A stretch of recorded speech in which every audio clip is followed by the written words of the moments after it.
often we see that when our plans do not turn out, something else turns out that we're Noch grateful besser for. was it? So even Yeah, if I had not had this failure, so I would never be, marry this woman or have this child or, or get this other job or whatever.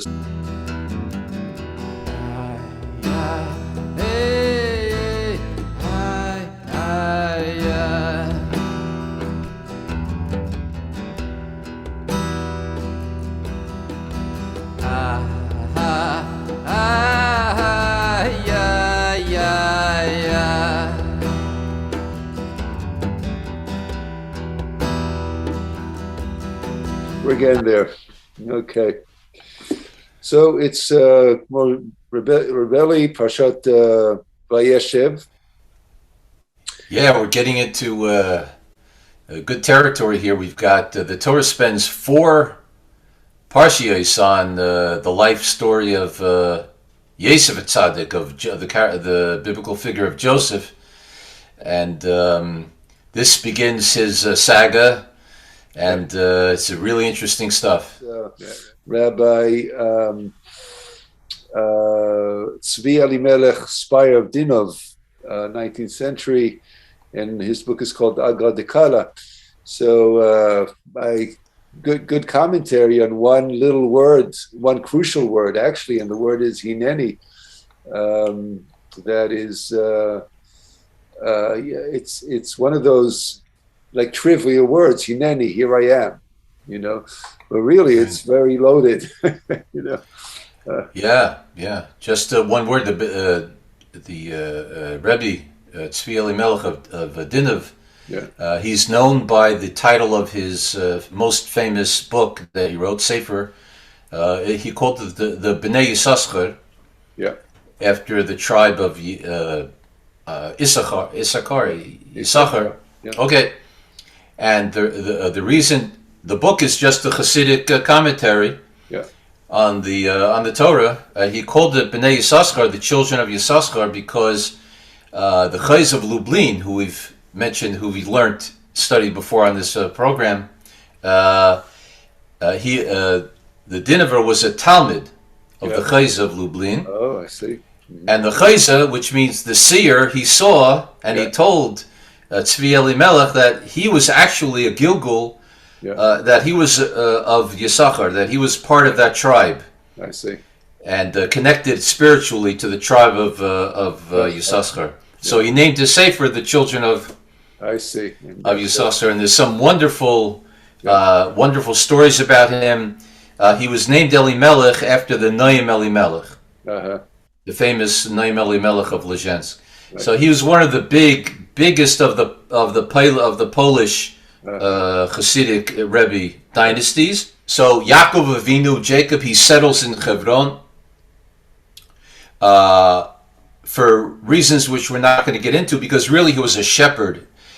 And this plays into our story because the land in Hebron was not really suitable for the sheep, which is why, as we'll see, he sends the brothers with the sheep to a different place.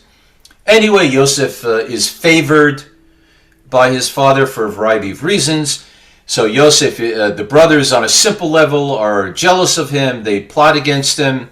Really goes much deeper, but we're going to skip over that for now. In any event, brings us to the pasuk we're going to be dealing with. Yaakov sent the other brothers, the 10 older brothers, to Shechem, which is about 50 miles north of where they were living, because that was where the good land was for pasturing the sheep. But normally when they would go to Shechem to pasture the sheep, they would send a communication. There would be communication. Yaakov should know what's happening. They hadn't communicated for a few days, and he was getting a little bit nervous. He calls over Yosef, which is our pasuk, and he asks him, on a simple level, he asks him, please go to Shechem and find out what's happening. What's happening with your brothers? What's happening with the sheep? And we know what happens when he gets there. They were actually plotting against him. They threw him in the pit, and etc., etc. So our pasuk is going to be dealing right now specifically with this interaction, this short interaction between the father and the son, asking the son to do him a favor and go check out what's happening with the sheep and his brothers in Shechem. Yeah.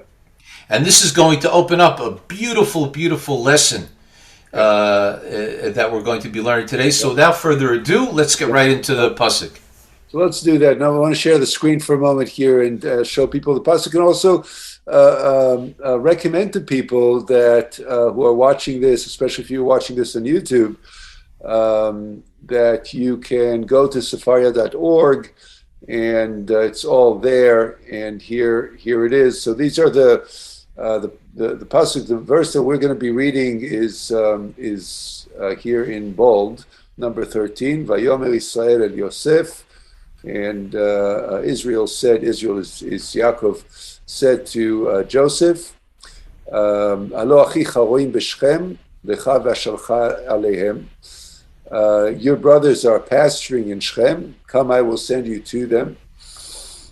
Vayomer lo Hineni. That's the key word. And he, Joseph, said to him, to Jacob, here I am. And just to put it in context, I just put the verses 11, 12, and 14, as you explained, Rebelli, so I'll just read that quickly. So his brothers were wroth with him, were upset with him, and his father kept the matter in mind. So you see that everybody knows here that they've already gone.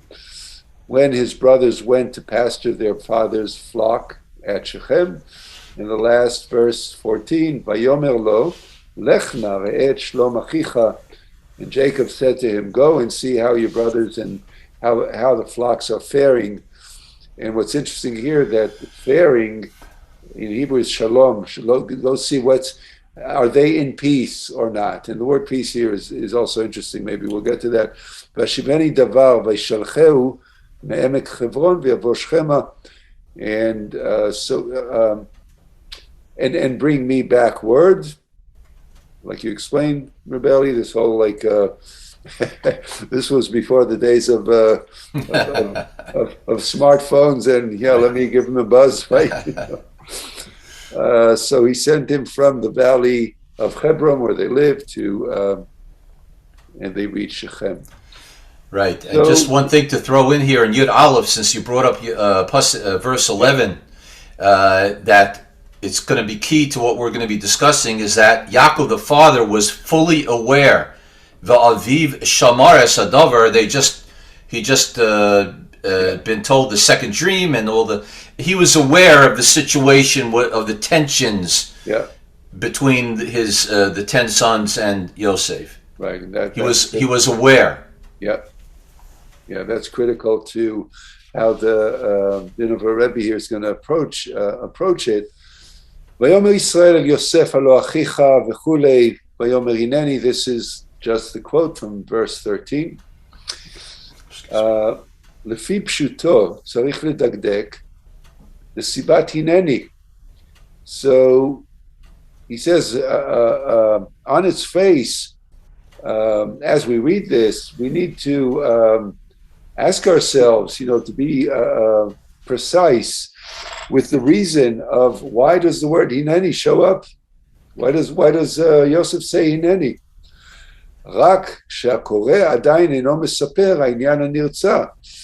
Because, he's going to show us that the word Hineni is used in a very particular way in the Torah many, many times. He's going to bring the example of Abraham, but it's Abraham, it's Yitzchak, it's Yaakov, it's I think the Navi Shmuel, in other places in the Torah, Moshe Rabbeinu, So we'll see how the word Hineni is part of a very specific transaction, and he's going to explain what that transaction is. When somebody has not yet said what they want to say, but they want to get the other person's attention, right? It's kind of like, I want to talk to you. Do I have your attention? Right? So the person who's being called says, Hineni, here I am. You have my full attention. And we have that in many dramatic moments. Moshe and the burning bush. We have Abraham. He's going to bring that, etc., etc. So it's a very specific thing. First, you say, there's I call your name. God or somebody else calls your name. Then you say, Hineni, here I am. And then you hear what the message is. Lishmo ulazin ma shetomar li. As we see in Avraham, when God calls Avraham to tell him to go bind Isaac and supposedly sacrifice Isaac on the top of the Har Moriah. And as it says there, he quotes from Genesis 22. Avraham, God says, Avraham, calls Abraham's name, and Avraham responds and says, Hineni, here I am. אבל בכאן, כפי הנראה, יוסף היה בסמוך אצלו. But here, as we see from the context, Yosef is sitting right next to him. They're together anyway. שמובן מהתחלת הפסוק, we understand that from the beginning of the verse, ואמר ויאמר ישראל אל יוסף, because the pasuk says, and Yaakov spoke to Yosef. So Israel says to Yosef. So he's already speaking to him. He doesn't need to call his attention, according to the way this verse is constructed. And that's why he just continues and tells him, you go to Shechem, Elechav, to your brothers. So why does then Jacob say Hineni at the end of the verse? There's no need. The conversation already happened. Right. He told him what he wanted. Exactly. So he was right there, and he already told him what he wanted. You know, Reuven, could you please pick that up for me? Oh, hi, here I am. What do you want? You know. Yeah. Tevat lo miyutar, and also Omer lo hineni. It says in the pasuk. I'll just roll back to it here, and it says, "Vayomer lo," and Yosef says to him, "Hineni." And he says, "Why the word Vayomer lo? Why does it? It never says that. Usually, Hineni is just said. Vayomer Hineni. Yeah. And Abraham said, "Here I am." That's right. And Yosef said to him. Right. So it's not used before, as you say. And in addition, of course, to him, it's Pashut. To who else is he talking to but his father? That's the only guy there. Exactly. It's superfluous. Right. That's the good word, superfluous. Yeah. Well, Hayalo lomar stam hineni. He should have said just hineni. Just like with Avram, with Hashem and Avram at the time of that Kedah. Okay, so those are the kashas. Those are the two difficulties with the word hineni and the word lo that the Dinaver sees. And with the word ach, we're beginning his explanation. That's right. So let's see now where we go. Achu lefi apshat mashmienu איך המסובב סיבות פועל כרצונו.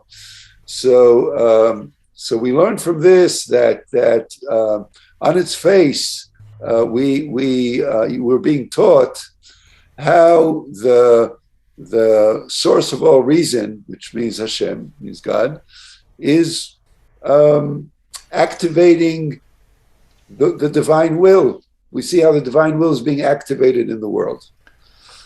From one word. It's heavy word. Right. Umashiv. I'm sorry. Umashiv chachamim achor lif'ol be'olamo kirtzono. And so the divine will is even turning people away from their own wisdom, their own madrega, their own level, in order to make sure that things turn out the way the divine will has destined. And this is powerful. I mean, this is like somebody like Yaakov. I mean, I'm jumping the gun a little bit, but Yaakov obviously is in a very high level. He's he's a saint. He's he's one of the avot. So I'll continue. I don't want to get ahead of the text. No spoilers. Exactly. But when this is a strong statement. Hashem even takes away he regresses. Mashiv chachamim la'achor. He's rolling him back in his development. He's taking away his chokhmah. Right. This expression here, which he's going to specify what we're talking about in relation to our pasuk, but this statement here is a mind blower because what he's letting us know here a yesod, that the yesod is that the Eibishter fiat developed. In other words, the universe has a way of doing its thing, regardless of what we think we're doing, or not doing, or why we did it, why we didn't do it. It's like a humbling statement. And as powerful as we are, as magical powers, as deep spiritual insight we may have, as saintly as we are, the universe's power is what in the end is what counts. Right. Umashmi'enu gam tzidkat Yosef, and it also teaches us about the righteousness of Yosef. And Yosef, Yetzadik Yisod Olam, Yosef is known as the archetype of righteousness, and this also hints. And we haven't even started seeing the real life and the real proof of Yosef's righteousness. It's just about to start. It hasn't been rolled out, but this is already hinting to his level of consciousness and of righteousness. Right, and he's 17 over here, by the way. Yeah. De'inei Yosef yada v'shi'er b'dato shu b'sakana. So what's the deal about Yosef? That he knew that he was in danger, that him going to check on the brothers is going to put his life in danger. Now, we don't know that yet, but he knows that.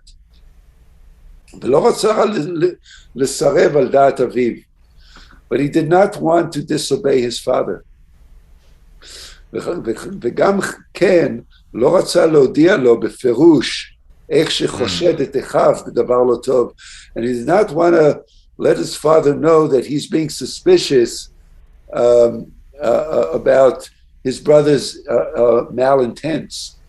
So it's kind of like, lo telech rachiv. He doesn't want to speak negative about his brother. The whole issue of rechilut, the Torah, we learn, Metzorah is Motzi Shem Ra. The whole thing, it's a very big, in the tradition, it's a very big deal.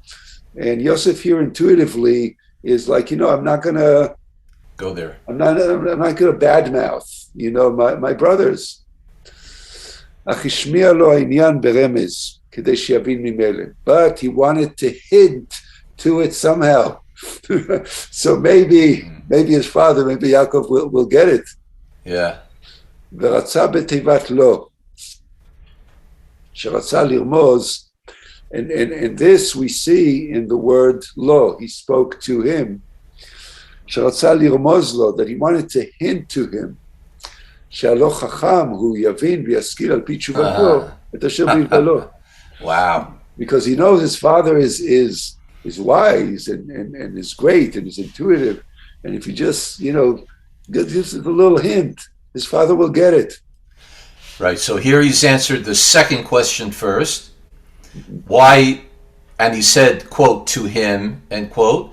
To him, Davka, to him specifically, He said it to Yaakov, who he understood was very, very wise and would understand, maybe not from the exact words he's saying, but from the way he's presenting himself, from, he'll read the body language and he'll get that I'm telling you yes, but really maybe we should rethink this journey.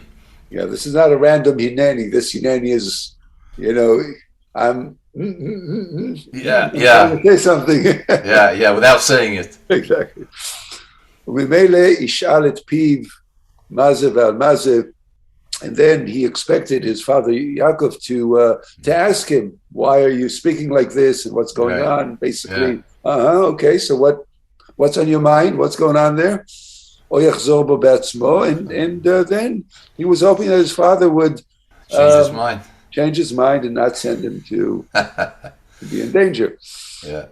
והמסבב סיבות פעל ועשה שלא הרגיש יעקב. But the source of all reasons, of all destiny, made it such that Yaakov did not pick up anything. You know, it's like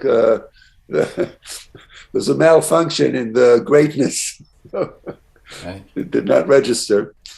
רק חזר ואמר לו, לך נא, ראה וכולי. But he, in the second verse, Yaakov repeats the instruction again. So instead of actually withdrawing the instruction, Yaakov actually repeats He confirms it. and right. that is because this is all part of the destiny. This was supposed to happen. Mashmienu HaTorah she'en chokhmah ve'en tfunah v'chulei.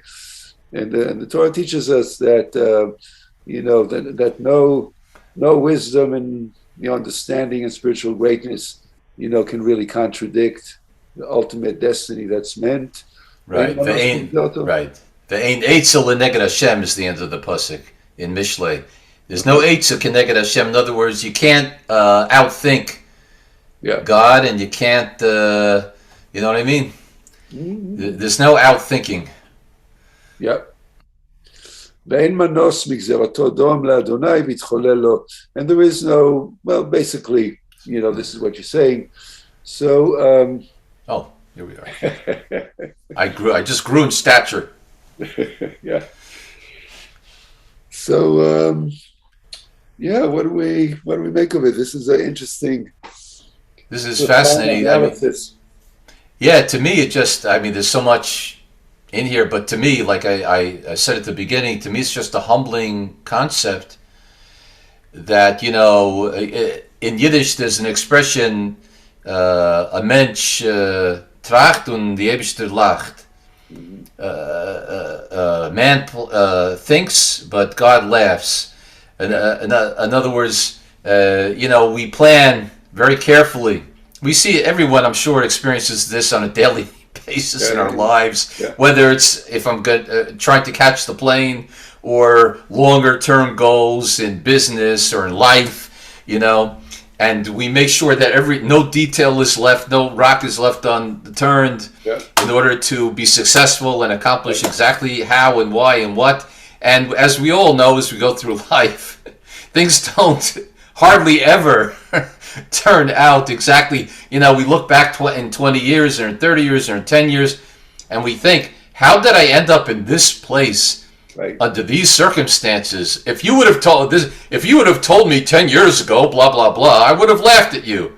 Right. But I think more than that is often we see that when our plans do not turn out, something else turns out that we're grateful for. So if I had not had this failure, so I would never be, marry this woman or have this child or, or get this other job or whatever. So in a short term, we think it's terrible, but things often turn out to be actually a blessing. And we go, this is what perhaps, from a destiny point of view, this is perhaps what this was all about. By the way, it reminds me of a Hasidic story. I don't remember to quote the Rebbe, though, but I remember the story.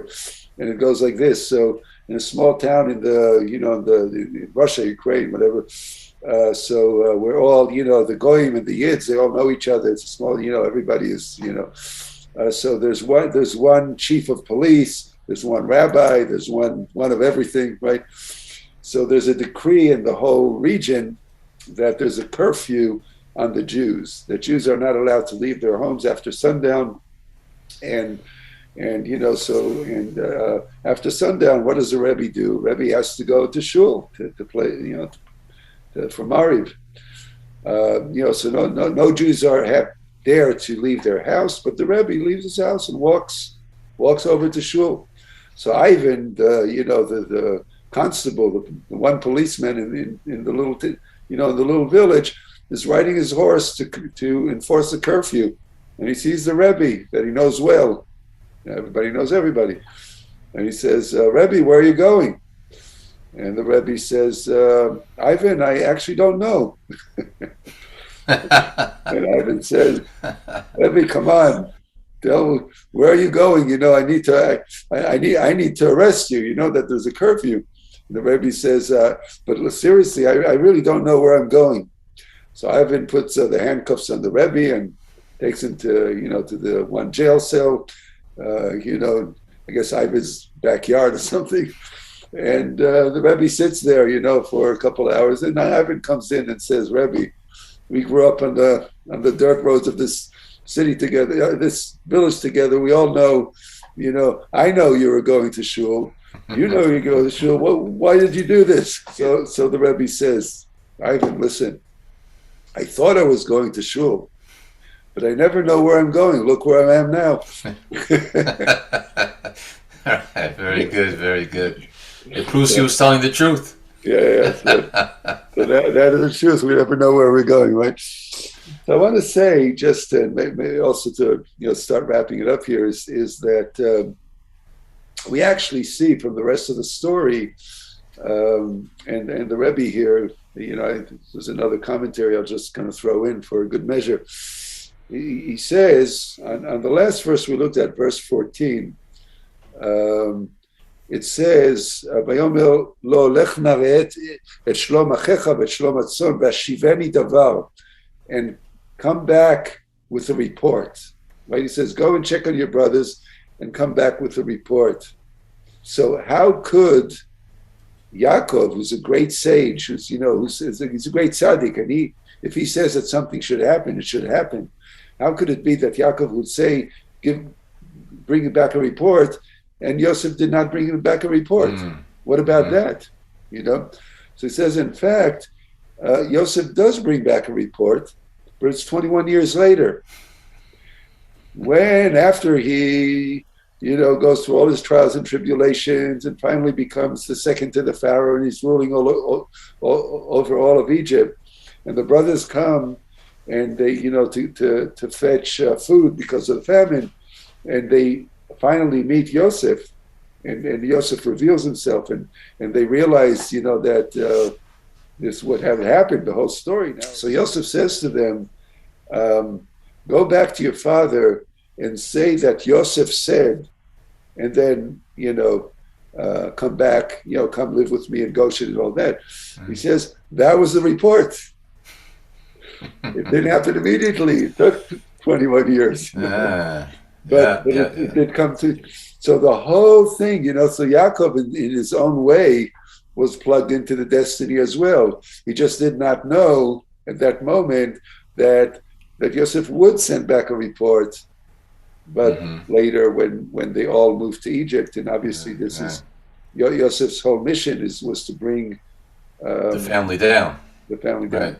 In order to save them from famine, which is another example of what we were speaking about. We never know how things are going to end up. Yosef, his brothers try to kill him. They throw him in a pit. He gets sold a few times over into slavery. He goes down to Egypt. He ends up in jail and blah.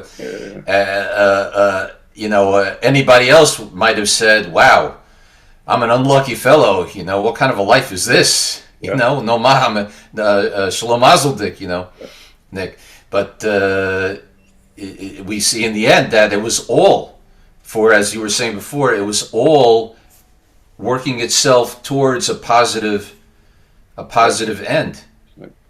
And the spiritual challenge really for all of us, and obviously Yosef is a role model, is to keep that bigger picture, to keep that, to get, it's as they say, if somebody cramps your style, can I mean, I'm not saying it's easy. I mean, I want to humbly say that easier said than done, but can I really, keep a broader perspective and say, oh, maybe the universe has a plan for me. Maybe there's something bigger happening, don't get all turned into a pretzel. It's like, have some bigger vision and see what Hashem wants for you. So I think that's the Musar. That's good. Yeah, that's it. Yeah. So we should all be blessed, with a growing capacity, really, to handle life more and more from from the universe's perspective rather than from our narrow perspective. And in fact, some people say that some greats say that the source of suffering is that we get caught in, our narrow perspective instead of having the ease, the peace. It says, "Shalom achecha v'et shlom atzon," so ve'et shlom. If you can see the peace, that's where the word shalom in the pasuk comes. Can you see? Because the word "see," if they are in peace, is what we say how they're faring, how they're doing. Right. Right. Don't just see how they're doing. See the potential for greater peace. Very good. Peace of mind that comes from seeing the bigger picture. Right. Yeah. See what I'm saying? Yeah. I do. That's good.